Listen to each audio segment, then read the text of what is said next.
Ladies and gentlemen, welcome to The Sauce episode number 7. Tyler Adele alongside Andrew Mikari. We cannot thank you enough for taking some of your Thursday to spend some time with us.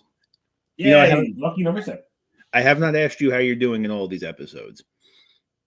Because you don't care. I don't particularly care, but they might. How are you? How are you today? I'm great. Wonderful. It's a Thursday. It's Friday here. We're chilling. Oh, listen. One more day to the big Friday. One more day. Do I have plans this weekend? No, but not working. I cannot say the same. I will probably be working all day Saturday. Yes. So I will miss. I will miss probably the Islander game.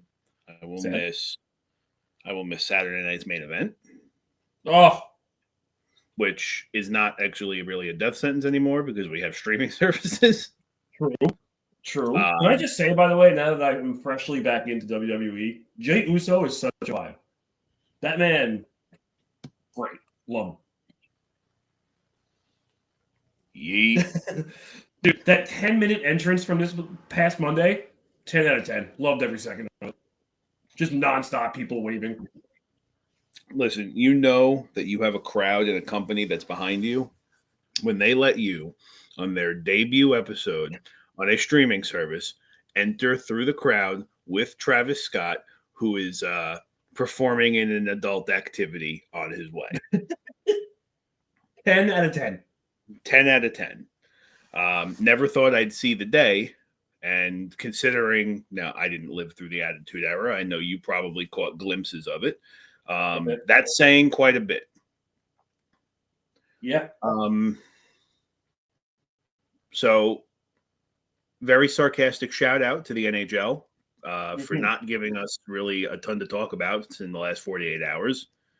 Again, it's just that time of year when everybody's kind of just staring at each other. But they did give us some, particularly the Edmonton Oilers.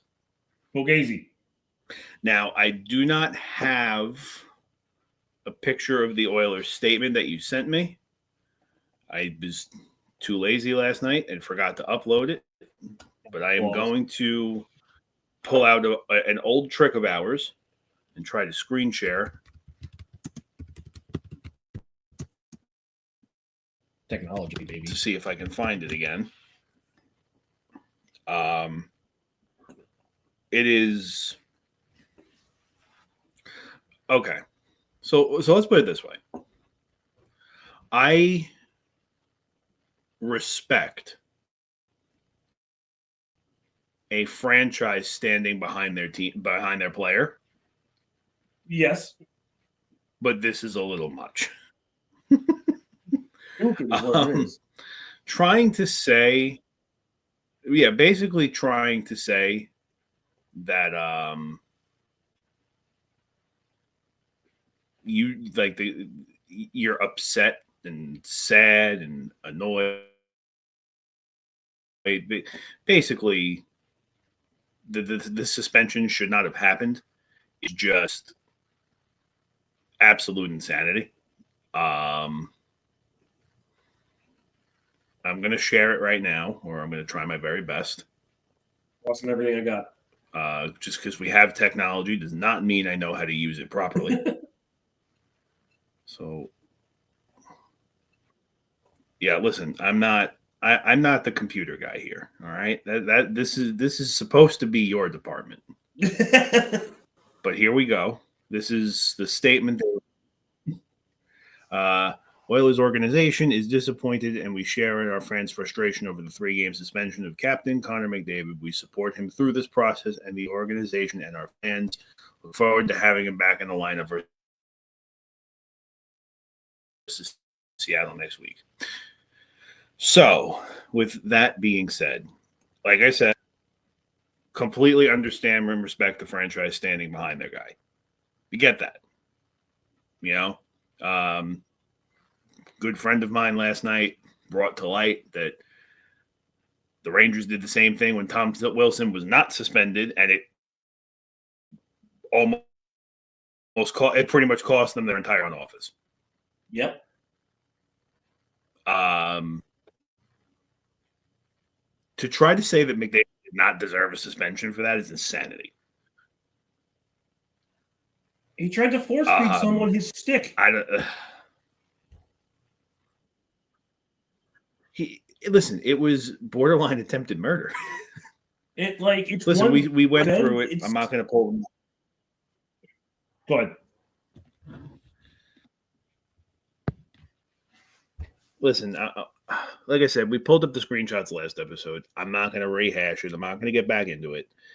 We saw the screenshot. He's making eye contact with him with a stick like this, fully aware of what he's about to do. You listen.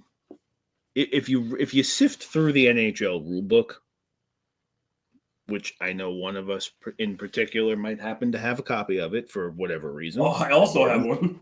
Oh, terrific. So now both of us have it. Textbook, literally, intent to injury.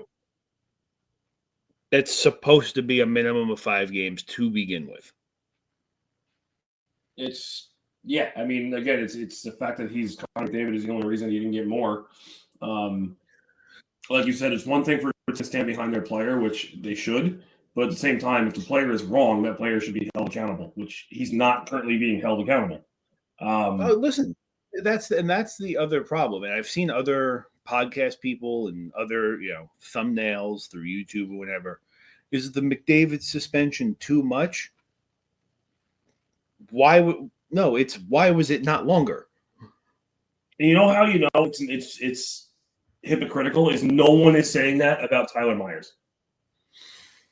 And listen, fair is fair.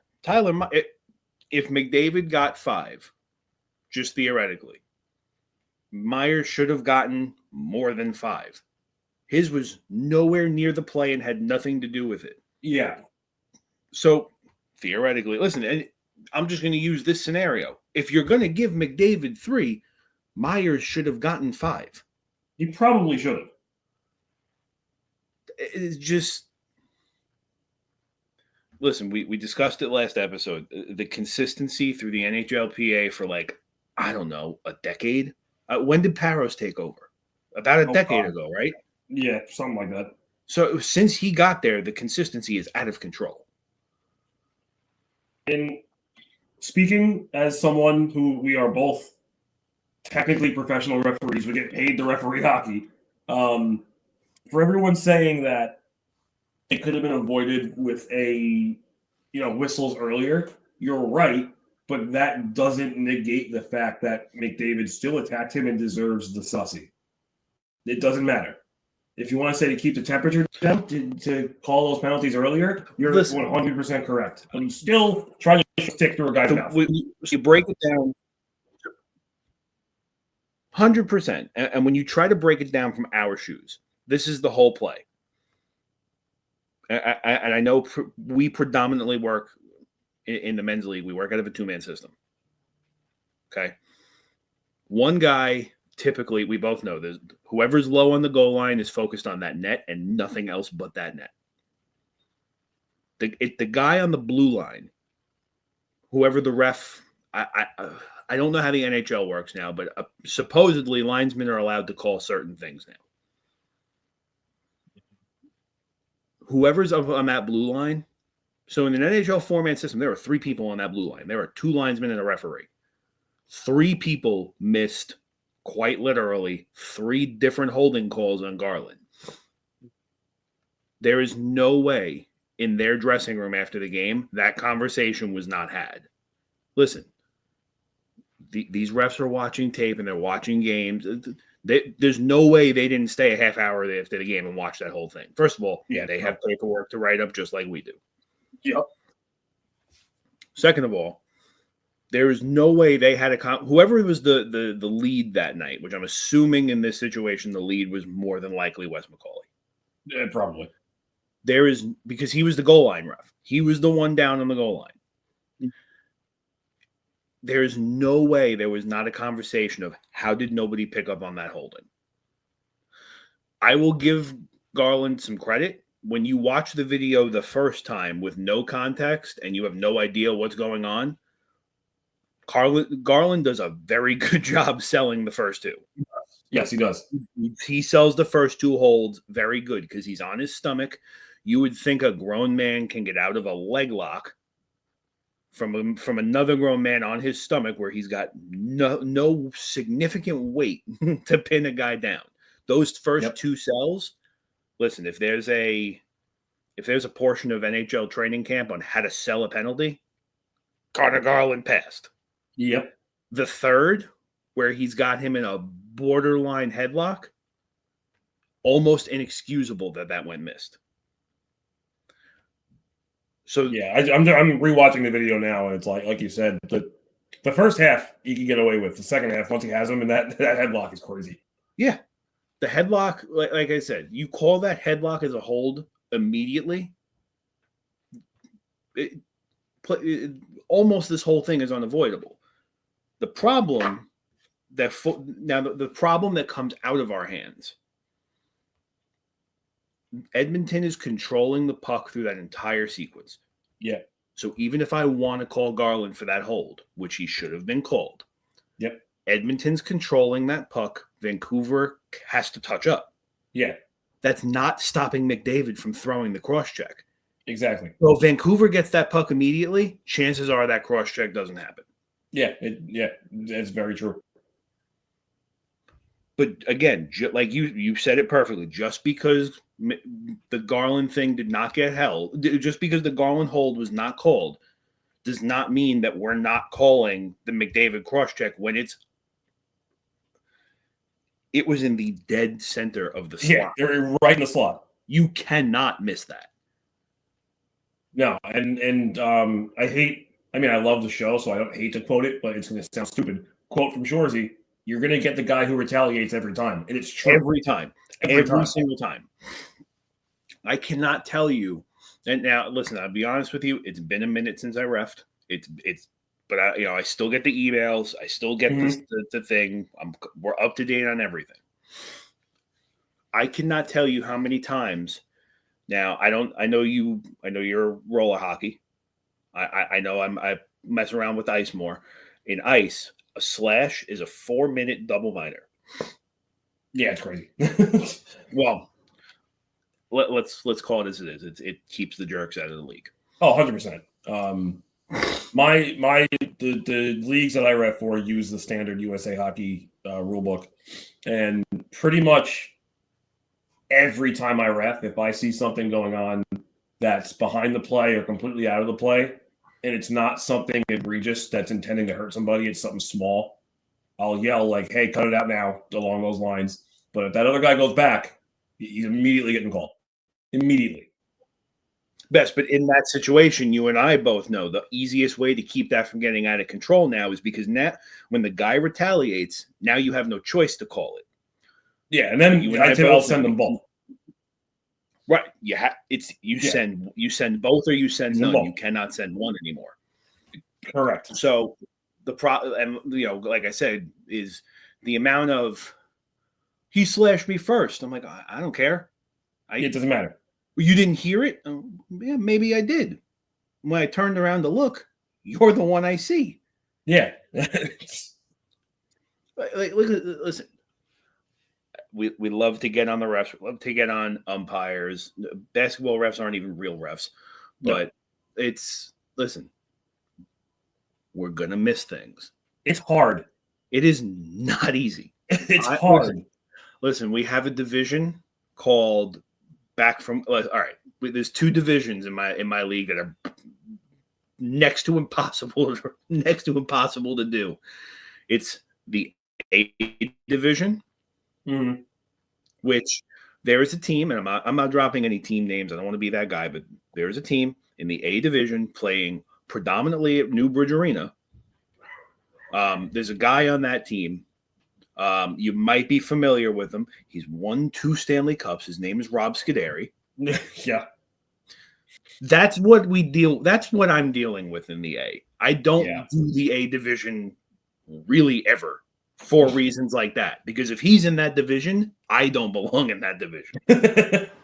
Then you have the back from college division, where I can barely make it to the blue line to get a proper offside call before they're in the zone already. Yeah. You know how many times I skate past the bench? He was offside. I was like, I don't know, maybe. I just got here. And listen, again, it's that two-man system. So I have to skate, stop at the blue line. Good. And then right to the goal line. Yeah. It is. That's the one place I'm happy I ref roller hockey is there's no offsides. It's listen, the day roller hockey puts the offsides in, you're in trouble. Well, hey, if you're like skate safe, you have carryover. That's true. Which I don't mind carryover, but but carryover is basically offsides. Yeah, I know it's the same thing.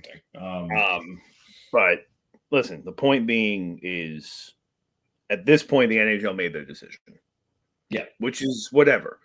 To see that Siplikov got the same punishment they did for way less will never not bother me. And the fact that people think that McDavid shouldn't have been suspended at all will bother me. Again, I am defending an Islander. That's how you know that it's bad. Yeah. I mean, it's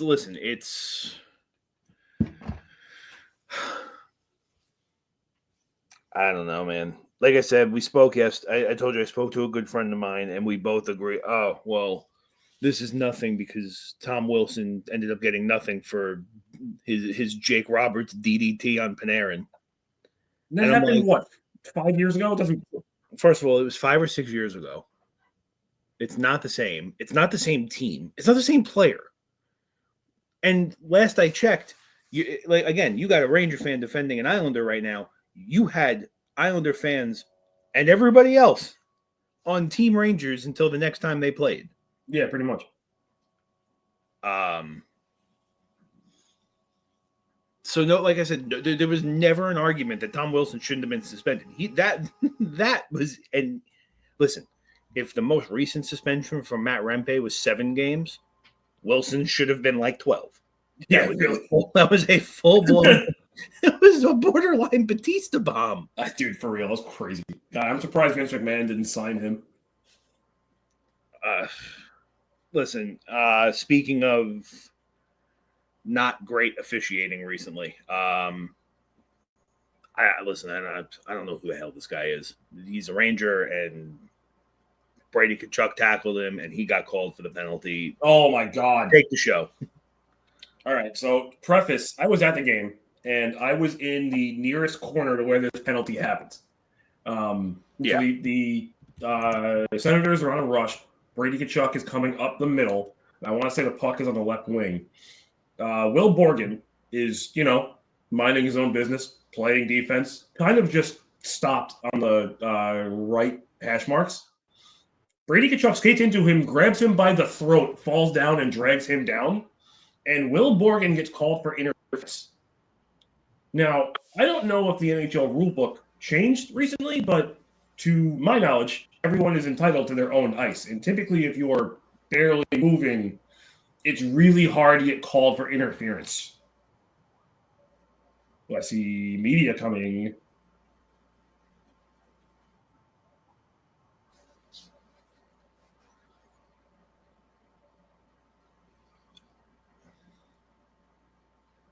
So, yeah, I'm going to go back to the penalty a little bit. Yeah, rewind that. Okay, so this is what I'm saying. So right there, Tkachuk obviously makes the initial contact. And this is where knowing how to sell a call is tremendous. Because the way Brady Tkachuk goes down, and he goes down stomach first, crazy. He sells that call beautifully. I just, what my biggest issue with that on him, I don't understand how the ref made the wrong call, was when Tkachuk literally wrapped his arm around Will Borgen's head and dragged him down. That's the biggest problem with that call.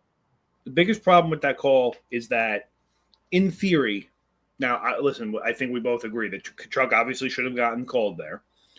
But in that situation, okay, if you want to argue that Brady Tkachuk sold the call in the second half, fine. He initiates that contact. So now if you're going to, so if he initiates the contact, but you're going to say that, you're not going to say Brady Tkachuk sold the call, obviously, but you're going to say that Borgen was the one guilty of the interference. You have two pieces here.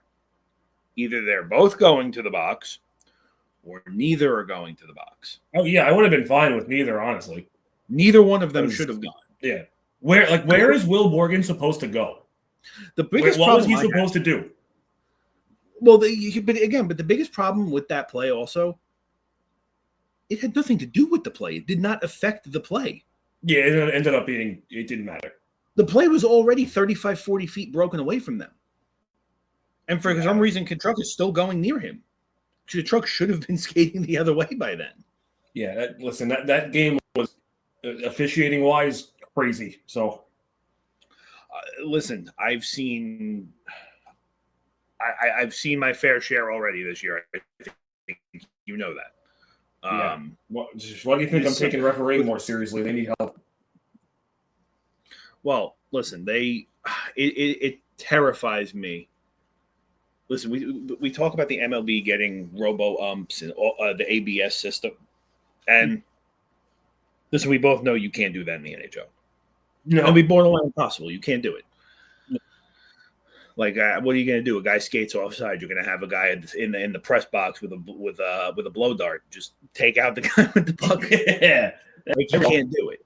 But it's this league has gone from a point in the mid 2010s, like between 2013 to I'd say 2016, where officiating was almost mint for like 4 years. Almost nobody nobody complained about the refs so much to the point where Wes McCauley became like a face of the league for like 5 years. Now nobody cares about him anymore.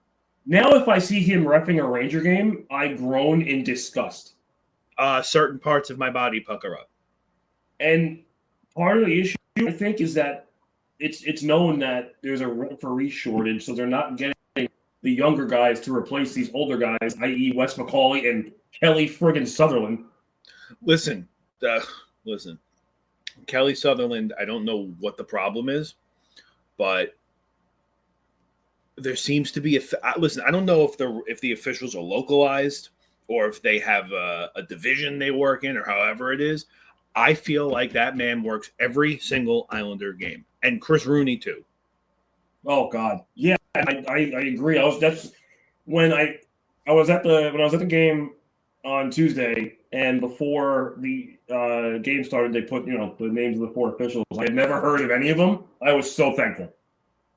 Listen, it just I'm not speculating. I'm definitely going to throw on tinfoil for a second, though.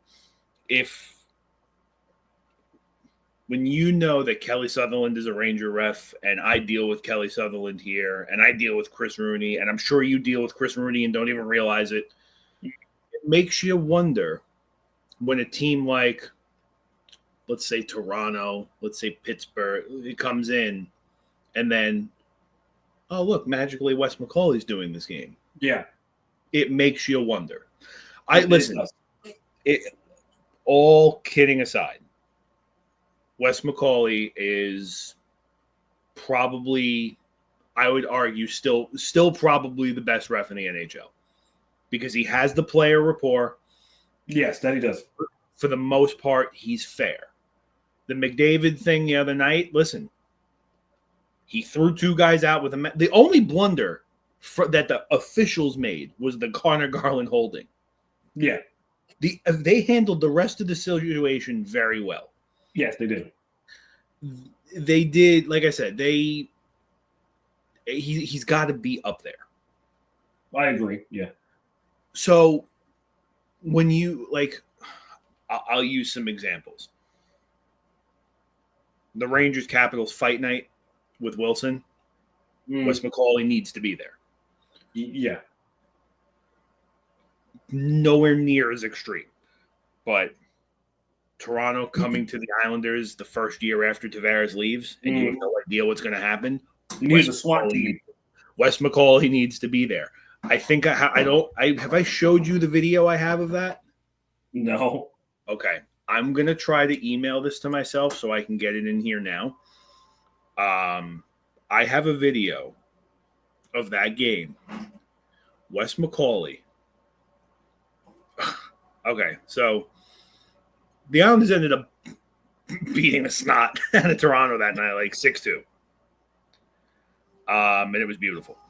Were you What? crew then, or were you there as a fan? I was there as an employee. There is a, okay. I don't want to say famous, but there's a rather well-known picture of me there because I worked the away tunnel that night. Yes, I know this photo of me just mad dogging Tavares. Yes, I know this photo. Yes. All right, so I can't email it because that should be your profile picture on like every social media. I'm going to do my very best to make this good. Because the rest of the follow-up to the story, Tavares scores in that game, and it would have been 6-3. Mm-hmm. Barry Trotz being an absolute gangster at the last second challenges the goal for offsides. And it gets called back.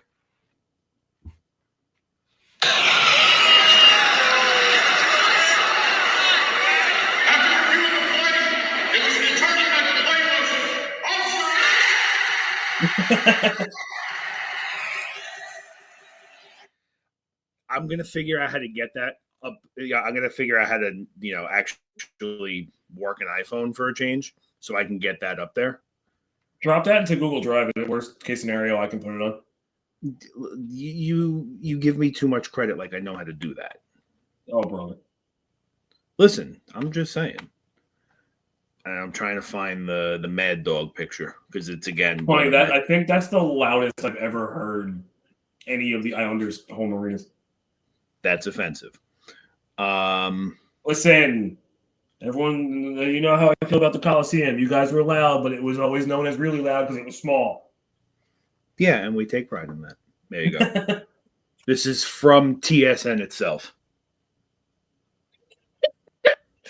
Why is that not your profile photo on everything? Well, forgive and forget, right? Listen, we need all the help we can get this summer. Nothing's off the table. I wish I had a photo of myself that was that hard. Well, but the thing is that they don't catch in that photo is that the second he breaks past my body, I get hit in the back of the head with 3 Islander jerseys. Oh, it's so good. Speaking of Islanders, as of Monday, if they needed any other reason to sell, they've got it.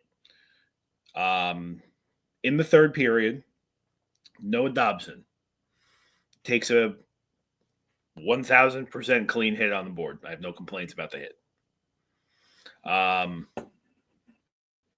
As we discussed before, and I'm giving you a heads up so you can look away if needed, knees don't do this. So that is the side of his right leg, the outside part of his foot, like the pinky toe, touching the outside of his right ass cheek. I can't even think in my head how. Oh God. I've seen very conflicting rumors about this online. Now, I just want to show you what comedic timing is, because I don't want to show you much, obviously, but this just showed up that he's week to week.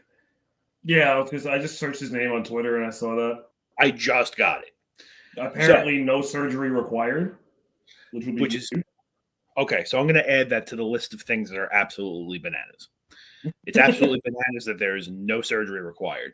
It is absolutely bananas that he skated off on his own power after that. Yeah, that's insane. That's insanity. If I did that, I would have told the doctor just cut it off. I don't need it anymore. Now, I'm glad that came through because it adds a little bit to this. So he's labeled week to week. We both know in Lou land, week to week means he's done for the season. Yeah. As of yesterday, there were rumors that it was the ACL, MCL, and his meniscus, and it could be a calendar year injury. We don't see him until 2026. Again, a little bit of a tangent here. You remember 2015, 2016, the Seth Rollins bomb. Oh yes. He was out for like 13 months with that. Yeah. Now, not comparing the two. I think we could both agree hockey is probably far more physical because it's constant. Yeah. You know, you can play dead in wrestling for 5 minutes and go to the corner. So I'm not taking anything away from that injury. But if it took him 13 months to come back, you're looking at – I personally think if you see Dobson again before Thanksgiving, you're very lucky. Yeah. That is just gruesome. But now it brings up the state of the team. And if that injury does not tell you that you need to go on a fire sale, I don't know what does. Noah Dobson is not having a very good year. Personally, I don't think he fits Patrick Waugh's system because the second Patrick Waugh guy, listen, he still finished last season with like 72. It was somewhere between 72 and 75 points. Mm-hmm. Great. But I don't think he fits the system because ever since Waugh got here, it's been a steady decline. Yeah. But you needed him. You need him. Listen, again, we're sitting here talking through a computer. They're playing in the NHL. One is vastly different than the other. Yeah. But you cannot have a guy like Grant Hutton, like Dennis Cholowski, Ranger legend, playing on a nightly basis and think you're going to the playoffs. Yeah, no, it would be. Would it surprise me if they don't sell again? No, it's their way, but it's been time for years, and maybe this is the wake up call they need. There are teams that will trade for a broken Noah Dobson right now. 100%. And I say that as I'm looking at the tweet. Nobody asked you. As I'm looking at a tweet from the Islanders version of those Muse accounts, retweeted AFP Analytics projections for extensions. They have Noah Dobson getting an 8-year, $10 million AAV extension. And I think if any Islander fan sees that, they'll vomit. Well, listen, it's hard to argue that he shouldn't get it because he's 25. You could lock him up for, let's just put it this way, with the salary cap trending up again, everybody's contracts are going to go up. You could lock him up at 25, and in 5 years from now, look at $10 million a year and go, "Wow, we made out easy with that." The problem is I don't like. You'll probably agree. The Islanders are not the team that can do that right now. No, definitely not. And beyond that, again, the salary cap going up kind of makes it a little weird, but he would be making more money than Cale Makar, Adam Fox, and I think the same amount of money as Zach Werenski. And if you want to put him in the same stratosphere as Zach Werenski, I can kind of see it. He's not in the same stratosphere as Adam Fox, Cale Makar, and Roman Josi. So, and this is where contracts get a little weird, right? So, I would agree that he's all right. This is what I'll say. I would agree that he's not on the same level as Fox, Makar, Quinn Hughes, all those guys yet. He could. That's fair. He could be. And listen, again, he was almost a point a game player last year. We both know as a defenseman, not named Cale Makar or Quinn Hughes, that is very hard to do. Yeah. A point per game defenseman is hard. And a it's point very, per very game tough. defenseman is almost usually a guaranteed lock for a Norris vote, or at least a 100%. Norris final vote. Yeah. It's very, very hard to do that. It's the problem is again because and listen, no fault to Cale McCarr, no fault to Fox, no fault to Hughes, but the problem is that these guys they all signed those deals 3 years ago. Yeah, roughly. So it's no different than football. Let's put it this way. Arguably speaking, Patrick Mahomes should be the highest paid quarterback in the league because he's arguably 1 or 1A, right? Yeah, unfortunately. Like three or four other quarterbacks get paid more than him now. Yeah. Just because the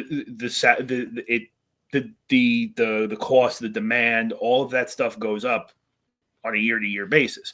That's not saying, listen, it's not like basketball where it's you're not paying that guy more than me. Restructure my deal so I could be the highest paid. Mm-hmm. That's Bush League nonsense. Two, it's just again, and guys like Cale McCarr who signed that contract at 22. Yeah, something like that. He signed an 8-year deal. You're going to get him. He's going to hit the market again before he's 30. He's going to get paid. And don't forget, guys, and this is where it gets weird. You mentioned guys like Cale McCarr, you mentioned a guy like Quinn Hughes, and you mentioned a guy like Adam Fox. Those are, and I'm going to throw Roman Yossi's name in there too. Those are your 4 defensive faces of the NHL. Those are your 4. Yeah. Money-wise, they're all in the same neighborhood. Yeah. Now, but you have to remember now. Okay, so you don't think money-wise that Dobson should be in the same conversation as them, and I tend to agree with you. But now I want you to remember this: the guy who signed their contract before all of them, $9.5 million a year for Seth Jones. Fair. Who should be nowhere near the Dobson conversation, let alone Fair. You know what I mean? Yeah, true. Like this, and that, again, that's where contract. I understand it's a different situation. Whereas, like we were talking about the Blackhawks, they needed to that. That was a sign and trade. They had no choice. Yeah. Sign and trade, train and sign, whatever you want. Zach Werenski is making 9.58333.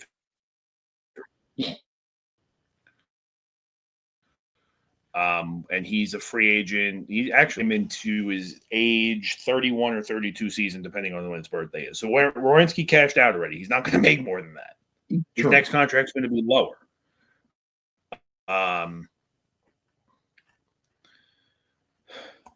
See, this is where I miss Cap Friendly because Puck PD is such a pain to navigate. R.I.P. Let's check Colorado. Well, good. Colorado has like $8. Colorado has $8 at the deadline. Cale McCarr, $9 million for 2 more years after this season. So he's going to hit the market at either 28 or 29, depending on when his birthday is. Yeah. So again, he's going to hit the market before he's 30. At 29 or 30.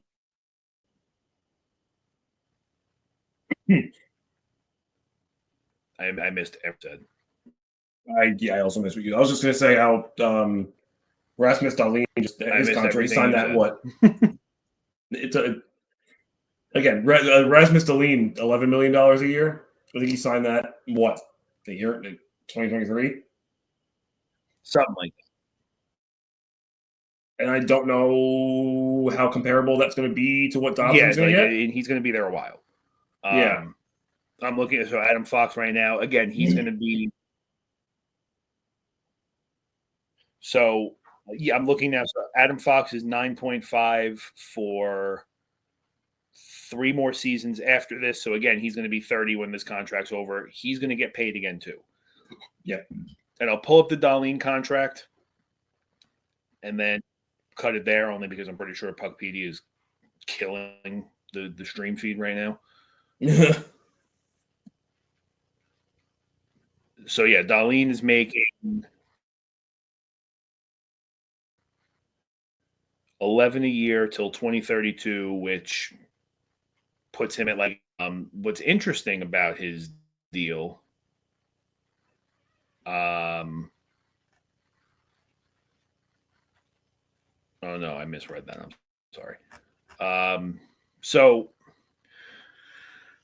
when you have a player that I guess that you as a franchise, not just me and you, but when you have a player that your franchise regards you as your your number one D man. Yeah. For Dobson to get 10, it's not unreasonable. The only thing that makes it unreasonable is, again, the Islanders are not in a position to be doing that. The good thing with Dobson, though, if you were to give him 10, you don't have to do it for like another 2 years. Yeah. Because he still has one more year of being a restricted free agent. Yeah, true. He's making 4. I would say you can give him 6. Give him 6. Work out whatever you need to work out next year. Listen, I hate to say it because I don't agree with it, but you have another year of absolute suckage. You sell what you need to sell. You buy what you need to buy. You use your draft picks. See you later. I don't know where he went. We're going to get him back in here. I'm going to go off my own little tangent here.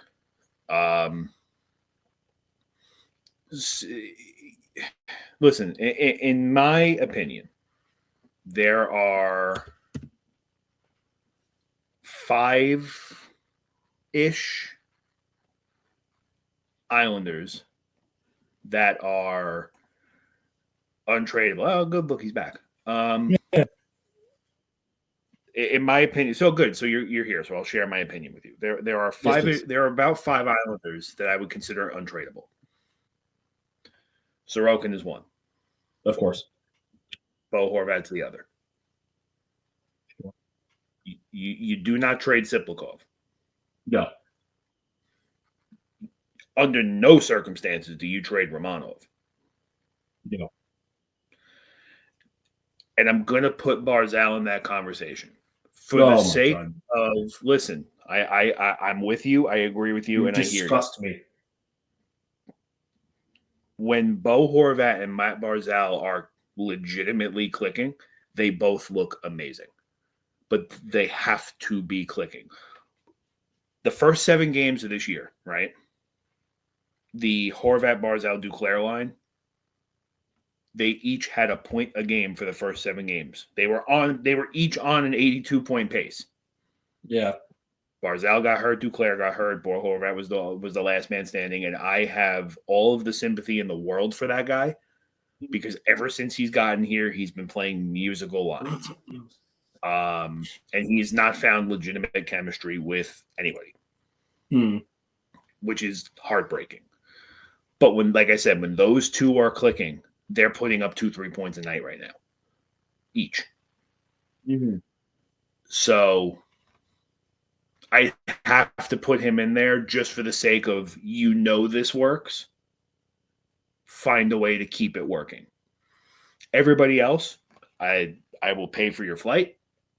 I will put my email and the link to the video. You let me know when you're going. And I will ship you out personally. I guess we'll take a look at the other New York team. But before we do that, Dobson. Oh, God. You're welcome. I know you love to look at it. Dude, like, I'm not squeamish when it comes to blood and stuff, but when stuff bends the wrong way, that's where I draw the line.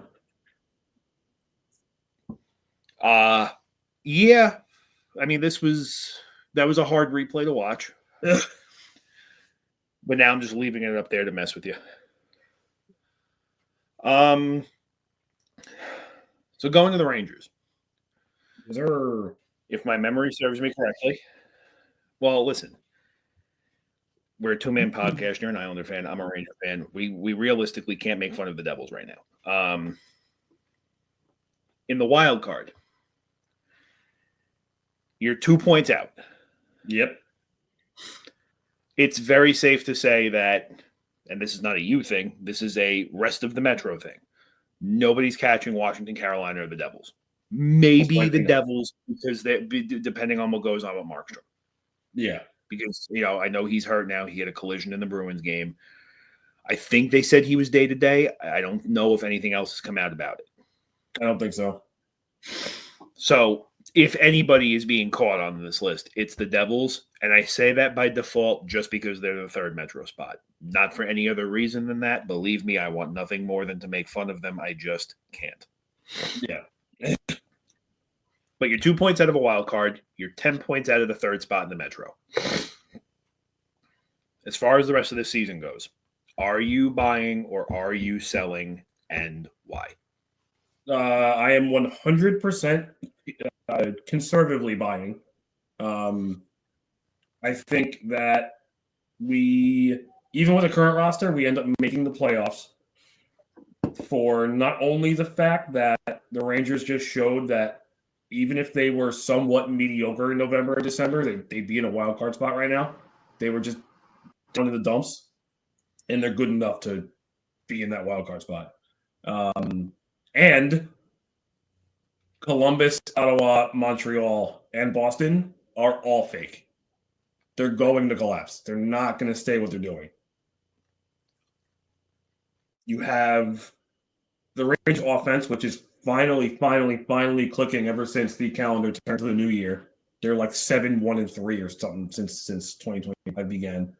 And Igor Shesterkin hasn't given up a goal in 7 or 8 periods. I see no reason to not add to this team. I see no reason to go big baller and really go nuts. And I still want pieces traded. So that's why I say conservatively buying. I want to add the correct pieces, but at the same time, we need to cut ties with certain expiring contracts, i.e. Ryan Lindgren, and get something back for it. So, if I'm in your shoes, I personally, I don't know if I'd buy or sell. I think like you said, if someone offers you, like, I know how most of the Ranger fans feel about Ryan Lindgren, right? I know that if someone called and were like, hey, third round pick, most likely you're taking it. I get it. I don't know. I don't know if being a buyer, conservative or aggressive, is exactly the best idea. Only because you have. So I agree with you with Boston. I agree with you with Ottawa. They're going to tail off probably after the Four Nations. They'll cool down a little bit. I think that's just about their MO. Mm-hmm. I don't see a universe where Boston makes it, which is wild to think of, considering they are 1 spot out of the wild card and 1 point out of third in the Atlantic. Yeah. The problem with Boston is the last few years is they just have absolutely no ability to stay out of their own way. What concerns me with the Rangers is very similar to my concerns with the Islanders on a much less dramatic scale. I think, okay, well, all right, so let's put it this way. The Islanders are 7 points out of the wild card, all right? And if you take the 7 overtime losses that they have from blown leads, just do the math. They're in a wild card. If they were better, they'd be better. I have concerns that the rough December you guys had, I would argue a not so great last week of November either. Yep. So about a rough 4.5 to 5 week stretch. where I think you win like 3 out of 15 or something like that. It was some wild 5 of almost 20. Yeah, it was like 5 of 20. You won. You had like a 250 winning percentage. Yeah. I would be concerned that does not come that comes back to get you later. And again, I'm not a GM. You're not a GM, but that's like a realistic concern you have to have. In a sense of, am I going to? And again, I know you never would, but am I going to? I'm just going to throw out a fake trade there. Am I going to bundle up the last year of Panarin's contract to go get a Pettersson from Vancouver to get some term out of him? It's like, I don't know if I'm looking to make moves in season. I think anything that you do and anything the Islanders do and anything the Islanders do outside of selling, outright selling, are moves that you cannot make until the summer. I just think that the rough holiday season I think it's going to kill you because, we talk about Ottawa and we talk about Boston. I still think Columbus is making the playoffs. I think that team is much better than they were anticipated. Yes, they have pieces they need. They definitely need some bottom 6 depth. They could use another scorer, but they don't need a 30-40 goal scorer. They could use like another 20 goal scorer, and it fixes a lot for them. I personally would hate it, but a player like Brock Nelson helps the Blue Jackets immensely right now. A player like Yanni Gourde helps them immensely right now. And those are realistic pieces that they could go get. Everybody's kind of forgetting, and I think we both just proved that we're two people. Everybody's kind of forgetting that there is a very realistic chance Montreal sneaks in and says F you to everybody. They are tied for the last wild card spot. Yes, overachieving. I had them as a pretender. You had them as a pretender. But pretenders in a sense of just not being ready yet. But just because they're not ready yet does not mean they're not going to screw somebody out of one of these positions. Listen, again, circling back to myself, very, very solid argument that the Islanders were not ready to do the things they did when Barry Trotz got here, and they screwed a lot of people out of playoff spots. It's true. So, listen, you and I both know how this is. If you're going to conservatively buy and the trade makes sense and doesn't jeopardize anything you have planned for the summer, why not? Like we were talking, those big impact, like big name rentals for the deadline, I would stay away from. Yeah, I wouldn't go for anything. Listen, I think it's inevitable that JT Miller is going to be a Ranger. I think that is going to happen. It's just a matter of who's going to Vancouver. It's being talked about too much that it's going to be impossible to have it not happen. It's going to happen. I'm just terrified of who's going to get sent the other way.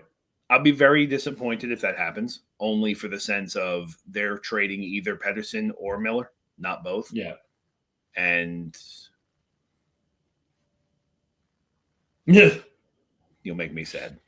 Yeah. Although, again, I can't say that when I'm sitting here saying that the Islanders are not in a position to make a move like that. Yeah, you can be upset, but it's all right. Well, but here's the thing, and it totally contradicts everything I said. Even though the Islanders are not in a position to do that, you're locking up like a 35-goal scorer who just signed a brand new 8-year deal. Yeah. Like that solves a lot of your problems right away. Yeah. Depending on what you give up. Because remember, again, you're not going to trade them Brock Nelson, and they're going to go sick. They're going to go, we got to sign him now. Yeah. So and again, this is where the Noah Dobson injury hurts you, because if you trade him there, it's okay, great. We have a year left of RFA control out of him, and if you put Noah Dobson next to Quinn Hughes, my goodness. The only problem with that though is by technicality they are both offensive defensemen. Yeah. Probably doesn't end well.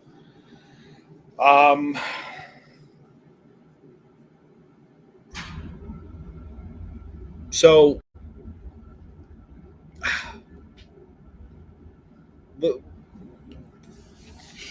I would say, arguably, the top five, uh, the top five deadline pieces, quote unquote.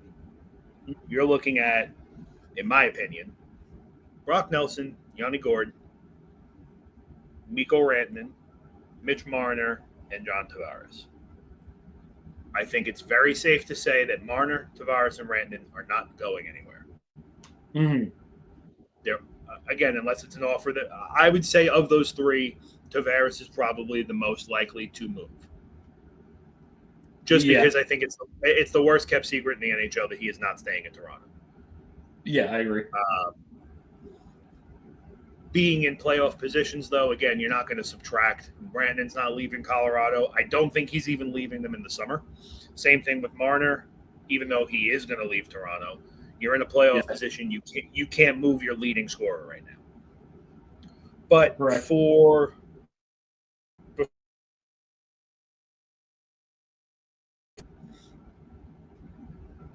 Where are we thinking are going to be their new homes in a couple weeks? No. I have a thought. Give me your thought. I think I'm thinking Brock Nelson's going to Dallas. I'm leaning that way. And I think Yanni Gord's going to Washington. Yeah.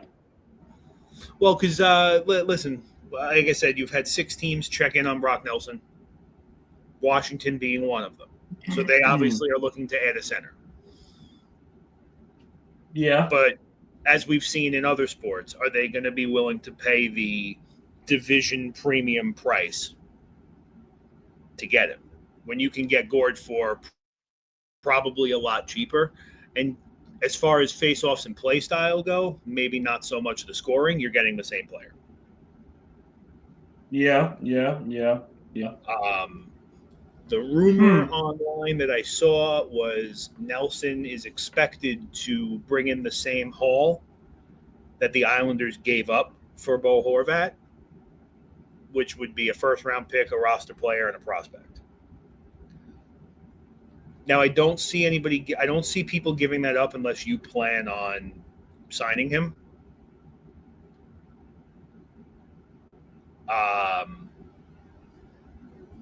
The only reason going to Dallas for Brock Nelson makes sense is you have Sagan on the long-term IR, and it opens up a door for Dallas to play the cap game. Yeah. I don't see Brock Nelson staying in Dallas after this. No, definitely not. I think depending on how serious and aggressive Minnesota gets, being that it's his hometown and everything like that, I see Minnesota as the only other viable option. But I am mentally prepared for him to be here. Yeah, I think there's definitely more of a market for Yanni Gord than Brock Nelson. I don't know. I feel like if it's not Dallas, they're just not gonna trade him out. I don't know. I've never been a big Brock Nelson guy though, so I'm a little skewed. Well, for some reason, everybody outside the New York area loves Brock Nelson. Yeah, I don't understand it. And listen, maybe it's because he's a 40 goal scorer almost every year. This year, I don't think he's even going to hit 25. it's like when you're the only one on your team who can put the puck in the net, you're going to end up scoring a bunch. And which is hilarious because this year he is third in goals scored somehow. Yeah. He's got 13. The goal scoring leader is Anders Lee with 20, which is absolute nonsense. But again, Lee's another former 40 goal scorer. It's not that surprising. If you're going at him as second line, third liner, then 100%, it's great. No, yeah, listen, I would have to agree. And then I will say Yanni Gord, I can see him going to Utah. I could see him going to Utah. Listen, realistically, I could see Brock going to Utah. Biggest problem with a lot of these guys is that their no trade clauses are going to tell everybody where they're going. Sure. I don't think Utah is exactly that 47. Outside looking in, Calgary's overachieving. Vancouver is vastly underachieving.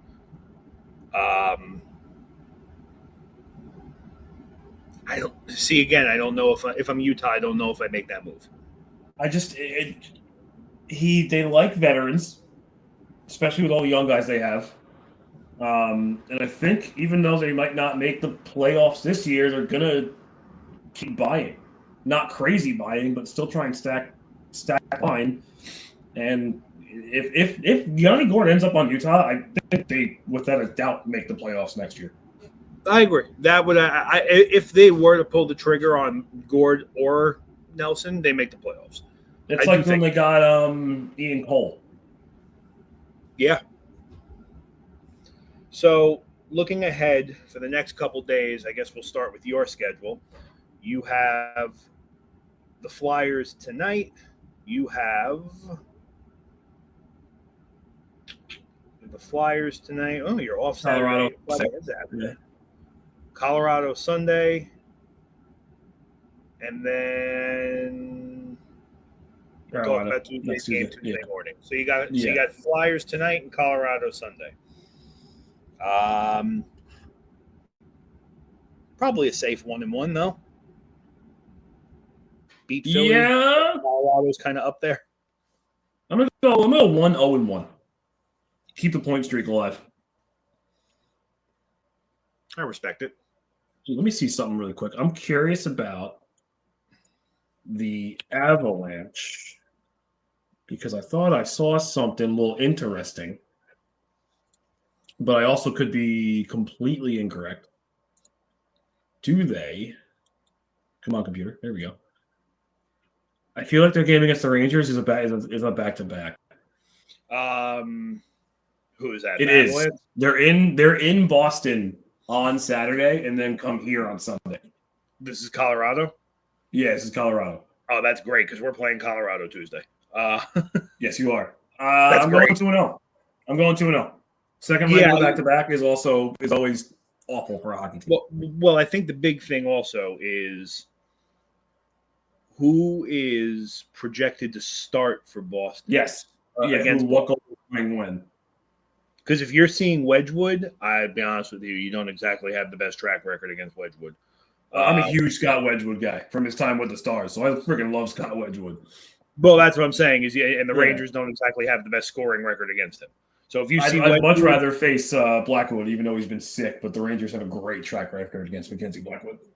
Yeah, you can thank the Devils for actually both of them. Because I'm pretty sure this is the exact tandem that the Devils were running with at one point. It might be. So the Islanders were looking at Philly on Friday on the second leg of a back-to-back with you. And we have Carolina Saturday.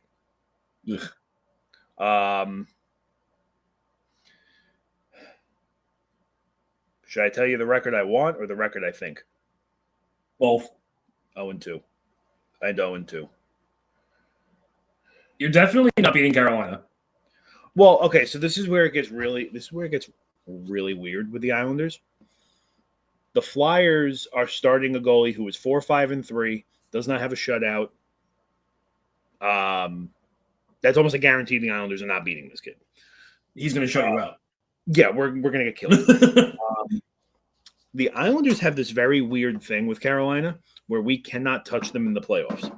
But we, for whatever reason, we absolutely smoke them in the regular season. We beat them, I think, sometime mid-October in Carolina, like 5-1.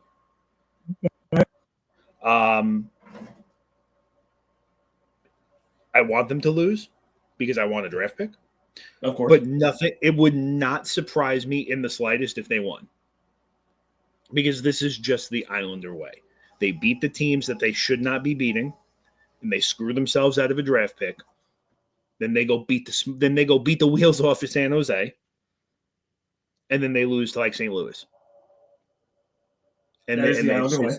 It's just rinse and repeat, rinse and repeat. So now you don't make the playoffs. You have like the 16th pick in the first round now. Nobody wants a 16th pick. That's disgusting. They want top 10 picks. Sometimes they want a bottom 10 pick. Nobody wants the middle picks. They're the worst ones.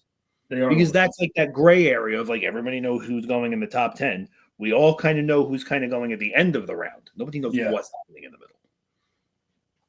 Congrats on not blowing a 2-goal lead to Columbus, by the way, on Monday.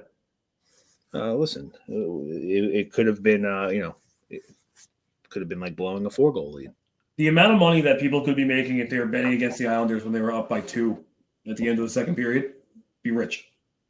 I know quite a few people that have made well over $2,000.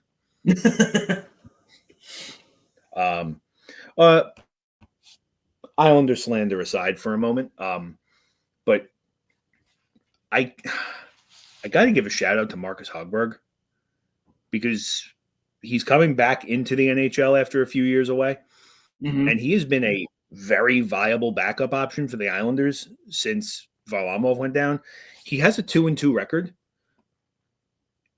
but he's got a 1.32 goals against and a 950 save. Oh, baby. Again, backup 4 games. I think 5 because he made an appearance in 1, whatever. But very viable backup option. Yeah. Since Varlamov has gone down. And if you can find a way to move Varlamov and keep this guy for cheap, do it. Yeah, I'm with it. So even though he's broken my heart twice with 2 wins, I very much so appreciate the fact that he's been able to come in and get his job done. So kudos to you. Yeah, I'm with it. I got to be honest with you. This was probably in a weirdish kind of way, like one of our most constructive and productive episodes we've ever done. Us productive? Yeah, I know. Wild. We're going to have reels. This is all going to be posted very quickly. Like, those guys from the Sunday Sauce would be so proud of us. Now we actually just can't take a 6-week break in between. It's easier said than done. It's much easier said than done. So all it's going to take is one of us to either it's going to take me having to go cover a day shift or something, and then it's going to be a downward spiral. Hopefully, today's the 23rd. In 2 months, I will be in Utah for a bachelor party, and I know the guys I'm going with are generally not the biggest hockey fans, and we are indeed going to a Utah Jazz game. But the Utah Hockey Club is home Saturday that we're there against the Tampa Bay Lightning. And for my own personal reasons and personal gain, I'm really trying to get them to go to that game because not only will it be great content, I will be able to check off another home arena that I've been to, and I won't have to go back to Salt Lake City. I mean, this is correct me if I'm wrong, this will be technically the 4th arena you've done this year? Or the 3rd? I'm counting MSG. So it was MSG, you went to T-Mobile. Yep, UBS. I haven't been to Prudential yet, but I will be. And then, I was supposed to go to Dallas and Chicago, but both of those fell through. Oh, well, yeah, my bad on the Chicago one. Well, no, even beyond that, me and the wife were planning on going when the Rangers were there, but we had just got the puppy. Oh, yeah, no, because little behind the curtain, so you will be, because I know nothing ever came of it, but we were going to do that. Get on the plane, go to the game, get right back on the plane. Do the 12-hour run, which looking back on it probably would have killed us. Yeah, nothing too bad. Well, listen, I was telling my at the time fiance, now wife, I was like, listen, you think it sounds crazy, but Chicago is like an 85-minute flight. Yeah, it's not bad at all. We land right before the game starts, like 2 hours before, and we get on a plane immediately after. I'm in the door before midnight. 100%. I've done that. I plan on doing that to a lesser extent in Philly. Is an hour train ride from the city. Boston's a 4-hour train ride from the city. If you want my honest opinion, drive to Philly. Dude, it depends on the day and the time because the Belt Parkway makes me want to die. Don't take the belt. Yeah, but it's just the closest. I get it. I know. I mean, the Belt Parkway is like if you go between the hours of like noon and like 12:15 p.m., you should be fine. Yeah, A minute earlier or a minute later, you're screwed. I've driven home from Atlantic City enough times to know it's garbage. I mean, I would be lying if I said I don't intentionally avoid and add the half hour to my trip by taking the Cross Island. But again, then you get stuck on the now. Because listen, I'm sure we're not the only ones doing it. So now you get stuck on the Jackie. Look, there's no good way to get off of Long or back onto Long Island. Yeah, no, we suck. Thank you to big shout out to MacArthur Airport and JetBlue for adding a route to Boston. Yes, round of applause for that. Huge. All right, let's get this done. Tyler Dell alongside Andrew Mikari. We cannot thank you enough for spending an hour and about 12 minutes of your Thursday with us. We will see you Tuesday. See you.